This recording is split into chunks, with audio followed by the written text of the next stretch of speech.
Missionary के रूप में दिखाई देते हैं कि जैसे कोई भी संगठन बनता हो, जैसे भगवान बुद्ध ने भिक्षु संघ बनाया तो लड़ाई हो जाती है ना बहन जी, घरों में लड़ाई हो जाती है, सास बहू में लड़ाई हो जाती है, जेठ जेठानी देवरानी में लड़ाई हो जाती है, ननद भौजाई में लड़ाई हो जाती है। तो लड़ाई होती है तो उसके बाद क्या होता है, तो घर का सबसे बड़ा मुखिया होता है, बात उस तक पहुंचाई जाती है और उसके बाद सास तक पहुंची बात कि भैया क्या हुआ, देवरानी जेठानी में झगड़ा हुआ, सास तक बात पहुंची, सास ने कहा बेटा तुम ही मान लो, तुम बड़ी हो, छोटी वाली को कहते बेटा तुम ही मान लो, तुम छोटी हो।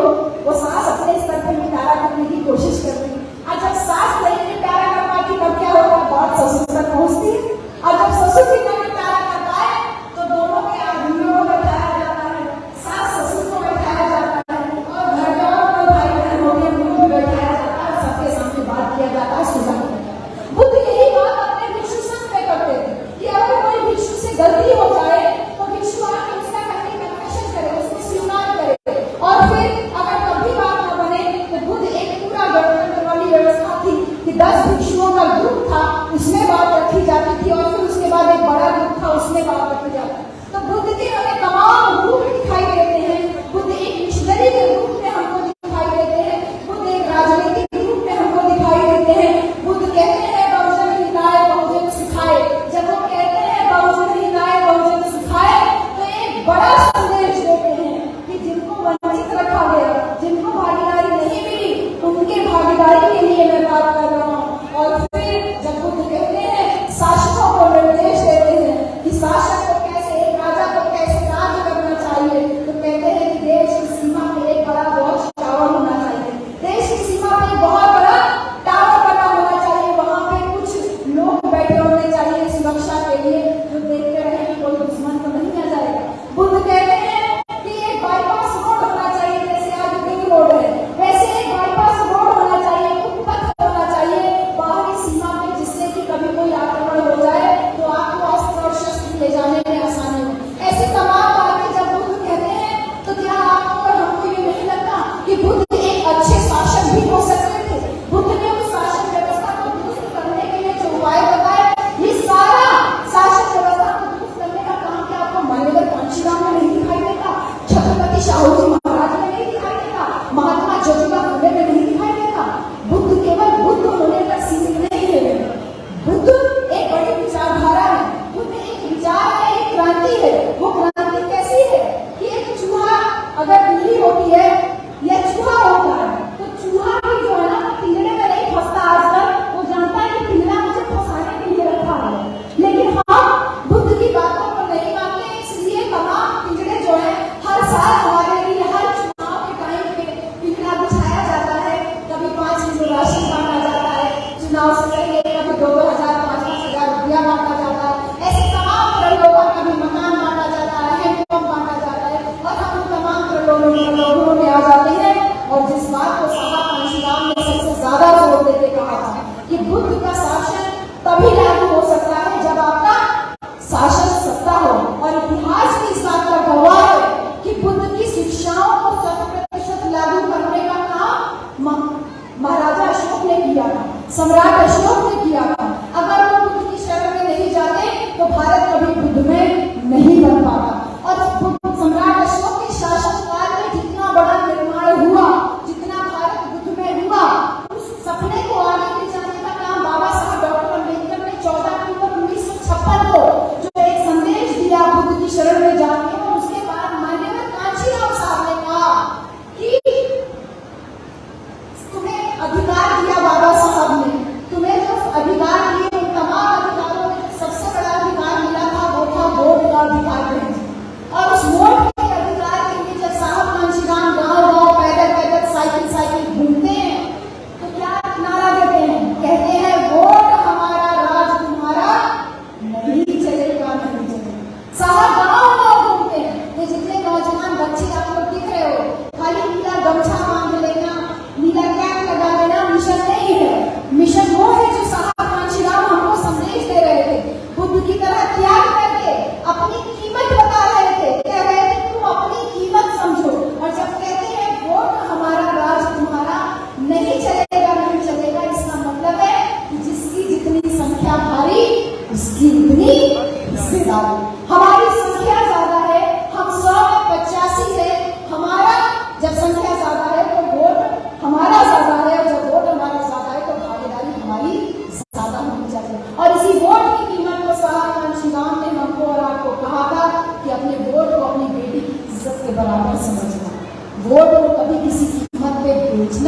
नहीं। लेकिन अफसोस इस बात का है कि आज साहब कांशीराम नहीं है, साहब को हमने एक पार्टी तक सीमित कर दिया है। और इसीलिए कि जो साहब ने कहा था कि राजनीति चले ना चले, सरकार बने ना बने, सामाजिक परिवर्तन की गति कभी रुकनी नहीं चाहिए। साहब ने कहा था कि राजनीति उसी की मजबूत होती है जिसका समाज मजबूत होता है। साहब ने ये कहा था कि असली संघर्ष वो होता है जो सत्ता की कुर्सी को हिला देता है। लेकिन मेरे प्यारे भाई, ना तो हम बुद्धिवादी बन पाए, ना तो हम लेखकवादी बन पाए, ना तो कांशीराम साहब के मिशन के सिपाही बन पाए। हम साहब कांशीराम को पढ़े तो हमारे दिमाग में यही आया, अरे बाबा ये भी बोलना पड़ेगा, तो बहुत लंबा हो जाएगा ये बोलना। अच्छा ठीक है, चलिए बोल दूंगी। ये आप लोग के स्पेशलाइजेशन करके दे देते हैं ये लोग, इसीलिए मैंने शुरू में सबसे पहले आप ही बोलने लगे हो, आप ये बोल रहे हो और मैं पहले साहब की बात करूँ, नहीं तो फिर वो साहब बहन जी भाइयों, जब साहब ये कहते हैं कि वोट को किसी कीमत में नहीं बेचना, जब साहब ये कहते हैं कि असली संघर्ष वो होता है जो सत्ता की कुर्सी को हिला देता है, तो क्या आप इस बात को अपने आप को तैयार मानते हो कि आप सत्ता की कुर्सी को हिला सकते हो? जो हमारा संघर्ष है वो तो हमारे आपसी संघर्ष में ही सीमित होकर करते हैं। हमारे आपसी संघर्ष में कैसे? आपसी संघर्ष में चमार कहता है मैं तुझसे ऊंचा, धोबी से पासी कहता है मैं तुझसे ऊंचा, पासी से अरीब कहता है कैसे हूँ, उससे सुनार कहेगा मैं तुझसे ऊंचा, कहार कहेगा मैं तुझसे ऊंचा, लुहार कहेगा मैं तुझसे ऊंचा। हम सारे लोग एक दूसरे से ऊंच नीच में फंसे पड़े हैं, और जो हमको जाति व्यवस्था में बांटा है वो हमारी खोपड़ी पे बैठ करके आज राज कर रहा है। तो ये सारे लोग साहब कांशीराम जब सामाजिक परिवर्तन की बात करते हैं तो उसमें ये सारी बात करते हैं कि तुम हाथी के समान विशाल हो, तुम संख्या तुम्हारी ज्यादा है, वोट तुम्हारा ज्यादा है, राजा तुम्हारा होना चाहिए। गाँव गाँव घूमते हैं, पैदल पैदल घूमते हैं, साइकिल घूमते हैं, जाने कितने दिन साहब कांशीराम भूखे प्यासे रहते हैं, जाने कितनी रातें बिना सोए काटते हैं, तब जाकर के आपको और हमको उत्तर प्रदेश में 4-4 बार मुख्यमंत्री बना पाए। लेकिन जी मैं ये कह रही हूँ कि आपको और हमको मुख्यमंत्री बना पाए क्योंकि अकेले लखनऊ में मुख्यमंत्री नहीं बनती थी हमारी बहन जी, यहाँ महाराजगंज में बैठी हमारी बहन मुख्यमंत्री अपने आप को महसूस कर रही। यहाँ तक कि मैं मुंबई गई तो मुंबई में एक हमारे भाई पूछ रहे थे बहन जी अबकी बार अपनी सरकार बनेगी ना? हम कहे सरकार यूपी में बनेगी, आप मुंबई में रहते क्या परेशानी है आपको? बोल रहे हैं बहन जी सरकार यूपी में बनती है लेकिन यहाँ मुंबई में भी अधिकारी लोग कर्मचारी लोग हमसे अभद्र से बात करते हैं, ये हलक होती है शासन सरकार। और इसीलिए जो ये नारा दिया गया था साहब के समय में, मिले बुलाया कांशीराम, हवा में उड़ गए जय श्री राम, ये इसी वजह से था जो साहब की चेतना चल रही थी। साहब की चेतना एक जाति तक सीमित नहीं थी, एक वर्ग तक सीमित नहीं थी, SC, OBC और माइनॉरिटी को लेकर के जो साहब ने एक बड़ा ताना बाना एक तंबू खड़ा किया था जिसको साहब ने बहुजन नाम दिया था, इसी तंबू को बनाए रखने के लिए आपके और हमारे ऊपर जो साहब कांशीराम जिम्मेदारी छोड़ के गए थे, वो जिम्मेदारी आप हम क्या अदा कर पा रहे हैं? मेरे भाई खुद से सोचिए कि ना तो आप सही तरीके से साहब के मिशन को नहीं चला पा रहे अगर आप सामाजिक परिवर्तन का ही काम नहीं करेंगे। हम इसीलिए सामाजिक परिवर्तन की बात करते हैं मेरे भाई, वो सामाजिक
बाबा साहब ने आपको अधिकार दे दिया, मंच पे बैठ गए, कुर्सियों पे बैठ गए, बड़े बड़े ऑफिसर बन गए, और फिर आप कह रहे हो पाने लगी पंडित जी। अरे क्यों सम्मान देने की बात कर रहे हो? उसको क्या सम्मान देना नहीं छोड़ सकते?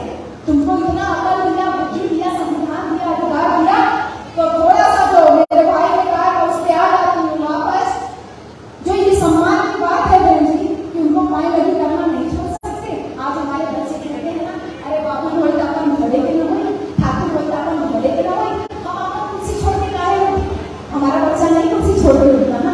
ये जो काम शुरू हो गया, इस काम को आप अपने तक लेकर के जाइए मेरे भाई, तब ये काम मल्टीप्लाई होगा, ये काम आगे बढ़ेगा। और मेरी प्यारी बहनों, आप क्यों नहीं, आप सफेद रंग की साड़ी में बहुत सुंदर लग रही है, हम भी सफेद रंग का सूट पहने हैं, हम भी सुंदर लग रहे हैं ना बहन जी। लेकिन हमने गले में कोई चेन नहीं पहना, हमने हाथ में कोई चूड़ी नहीं पहना। नहीं, मेरे बाबा साहब ने मुझे हमारी शादी हुई तो हम खूब झटका मंगा पहन के बैठे थे, हमको भगवान बुद्ध के बारे में तक कोई जानकारी नहीं। हमारी शादी बुद्ध को साक्षी मान के हुई, लेकिन बुद्ध की एबीसीडी मुझे नहीं पता थी।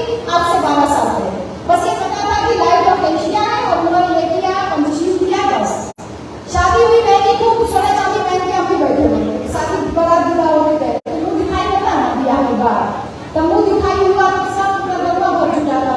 प्रोफेसर बहुआई है, प्रोफेसर बहुआई चलते थे, प्रोफेसर बहु कैसे पूरे गांव के लोग जब इकट्ठा हमको बैठा दिया गया ऐसे, इतना लंबा घूंघट, रामों की टावा में इतना लंबा लंबा घूंघट चलता।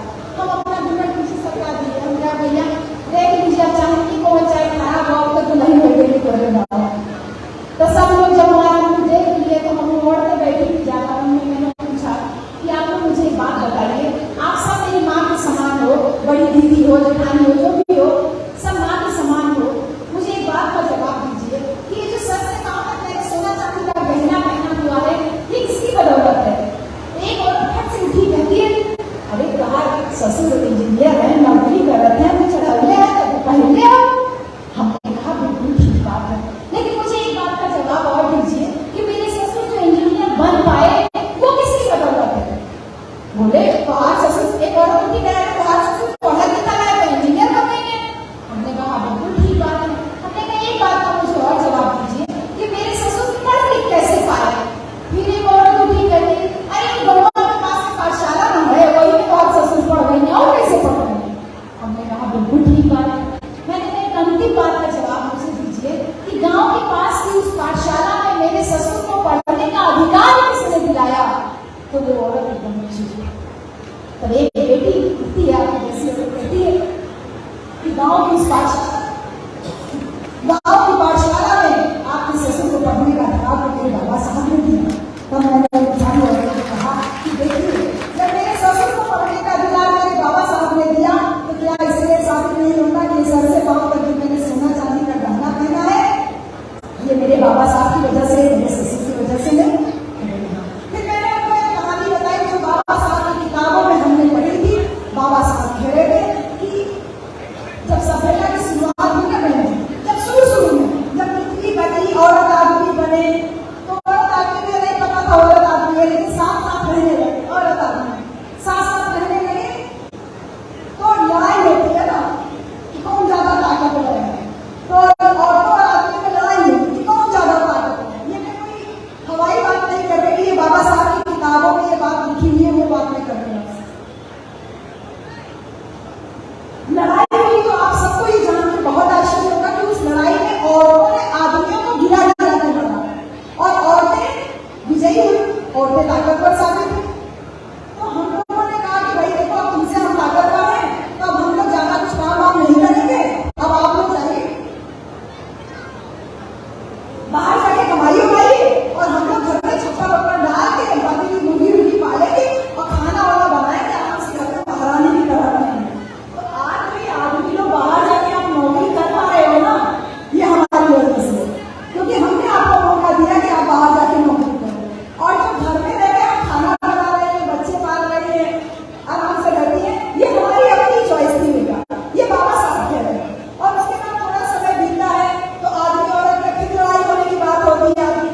और यही वजह है कि एक औरत को ब्याहने के लिए कम से कम 100 आदमी का बारात जाता है, क्योंकि इनको आज भी इस बात का डर रहता है कि जो बरसों पहले काम हो।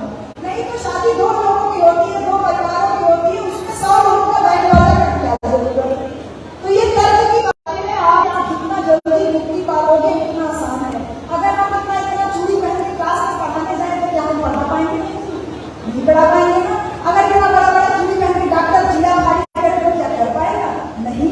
तो बिना कहने के आप सुंदर लगते हैं। खुद कहते हैं जब हमारी शादी हुई थी तो पंडित जी ने कहा कि तुम्हारा गहना है तुम्हारा ज्ञान, यानी जो तुमने पढ़ाई लिखाई। इस बुद्धि का प्रयोग करना, अपने सास ससुर की सेवा करना, अपनी कभी जबान से कभी अपशब्द न कहना। तुमने कहा यानी घंटे के तुम्हारी वाणी है, तुम्हारी बोली है।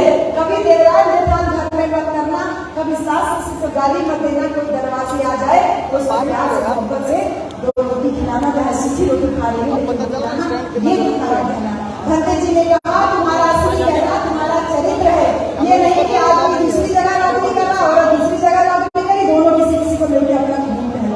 ये 3 कहना लेकर के हम अपने ससुराल गए बहन जी, और हम आज तक बहुत खुश हैं। और हम चाहते हैं कि आप लोग भी बहुत खुश होइए। बिना किसी सिंदूर के, बिना किसी बिछुआ के हमारा शादी हुआ, और मैं आज भी एकदम स्वस्थ हूँ, अच्छी हूँ, आप लोगों के सामने हो। माननीय कांशीराम साहब के मिशन को गाँव-गाँव पहुँचाने का प्रयास कर रही हूँ, बाबा साहब की बातों को लोगों तक पहुँचाने का प्रयास कर रही हूँ। बस मुझे केवल एक बात का अफसोस रहता है कि मैं बहुत होश में थी जब साहब कांशीराम हमको छोड़ के गए, लेकिन मैं ये देख रही हूँ कि चंद्रज्योति पाटिल जी की आंखों से मैं साहब कांशीराम को देख पा रही हूँ, उन तमाम वरिष्ठ साथियों की आंखों से साहब कांशीराम को देख पा रही हूँ। कांशीराम साहब का वो सपना इनकी आंखों में अधूरा पड़ा है, ये कह नहीं पा रहे हैं। लेकिन वो जो समता सेवी दल के हमारे भाई हैं, जो पीडीएफ के तमाम कार्यकर्ता व्यवस्था संभालने में लगे हैं, उन सबकी वर्दियां, उन सबका अनुशासन आज भी साहब के मिशन को चीख के आप लोगों तक पहुंचा रहा है। वो कह रहा है कि साहब का सपना अधूरा है। जो साहब कांशीराम के अपना अंतिम भाषण लखनऊ के लक्ष्मण बेला ग्राउंड में कहा था, किसी माई के लाल में दम नहीं है जो कांशीराम को प्रधानमंत्री बनने से रोक सके। 2003 में साहब कांशीराम ने लखनऊ के लक्ष्मण बेला ग्राउंड में जब एक दहाड़ में कहा था किसी माई के लाल में दम नहीं है कांशीराम को प्रधानमंत्री से बनने से रोक सके, वो सपना तो अधूरा ही रह गया। वो सपना तो अधूरा ही रह गया। छोटे छोटे कैडर कार्यक्रम जो गाँव-गाँव चलते थे वो तो खत्म ही हो गए हैं लगभग। हमें बहुत अफसोस है कि हम साहब को नहीं देख पाए, लेकिन आप सब लोगों की आंखों से साहब को सपने को हम देख पा रहे हैं। और इसीलिए हम दोनों पति पत्नी ने बहन जी तय किया है कि हम साहब को पहले बढ़ तो शायद हम शादी नहीं कर पाए, लेकिन हमने शादी कर ली। हम दोनों ने ये तय किया कि हम अपना कोई परिवार नहीं बनाते। 13 साल हो गए शादी को, हम आज तक अकेले ही, हमारे पास कोई परिवार नहीं है। हम अपने घर भी नहीं जाते, अपने माँ बाप के पास भी नहीं जाते, ना ये जाते थे ना हम जाते। हमारे माँ बाप को हमसे मिलना होता है तो ऐसे ही किसी कार्यक्रम में आके हमसे मुलाकात है। हमने ये तय किया है अपने नाम में कोई धन संपत्ति प्रॉपर्टी बैंक बैलेंस बनाना कुछ भी नहीं रखना। हमारा जो कुछ भी है वो हमारे महापुरुषों का देन है। हम नौकरी कर पा रहे बाबा साहब की थे, जो सैलरी मिल रही है बाबा साहब की थे, तो वो क्या पैसा मेरा कैसे हुआ। तो हम लोगों ने तय किया है कि पूरा जीवन हम बहुजन समाज को साहब कांशीराम का सपना है उसके नाम पे कुर्बान हम कर रहे हैं। और पूरी गर्मी की छुट्टियां हमारे यहाँ 15 दिन की हुई। हम लगातार गाँव-गाँव में 2-3 मीटिंग इस गर्मी में धूप में लगातार कर रहे हैं। महाराजगंज में रामचंद्र भैया और महेंद्र भैया दोनों लोगों से मेरी विनती है कि मैं महाराजगंज भी आकर के गाँव-गाँव मीटिंग कर सकती हूँ। बस आप लोग एक दिन में 2 गाँव 3 गाँव में मीटिंग स्टार्ट कीजिए। मैं 1 हफ्ते की छुट्टी लगा करके आपके बीच में आ जाऊंगी और हम लोग गाँव-गाँव फिर चले जाएंगे, फिर आ जाएंगे। हम बहुत जल्दी नौकरी भी छोड़ने के लिए प्लान कर रहे हैं, क्योंकि राजेश सर मैं नौकरी कर नहीं पा रही हूँ और मेरी पत्नी अगर नौकरी कर रही होती है, मेरा पति तो शायद मैं भी नौकरी छोड़ देती, लेकिन अच्छा है मेरा पति नौकरी नहीं कर रहा, इसीलिए मैं इतना मजबूती से आप लोगों के सामने बनूं। लेकिन हमने अपने जीवन का वही लक्ष्य बनाया है जो साहब के समय में नारा चल रहा था, मिले मुलायम कांशीराम हवा में उड़ गए जय श्री राम। किसी भिखारी ने बोल दिया जो माननीय राजेश यादव जी ने कहा, उस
प्रत्याशी को जरूर पहुंचे।